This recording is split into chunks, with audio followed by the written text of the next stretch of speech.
et les États-Unis sont en désaccord sur le Venezuela depuis le début de la crise politique. La Russie appuie le président Nicolás Maduro, tandis que les États-Unis soutiennent le chef de l'opposition Juan Guaidó.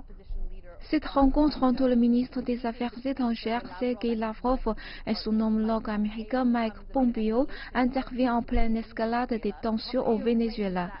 La semaine dernière, Guaidó a appelé à un soulèvement militaire essayant de consolider ses revendications sur le pouvoir. Il n'a pas encore réussi. Pompeo a affirmé que le président Nicolás Maduro s'était préparé à fuir le pays, mais que la Russie l'avait persuadé de rester. Les autorités russes ont nié cette affirmation de Washington. Mais le ministre des Affaires étrangères de Maduro était à Moscou ce week-end pour des entretiens avec Lavrov cherchant le soutien de la Russie. Lors de sa conférence de presse dimanche, le ministre Lavrov a eu des mots très durs envers les États-Unis. Il a condamné ce qu'il a appelé la campagne américaine visant à renverser les autorités légitimes vénézuéliennes.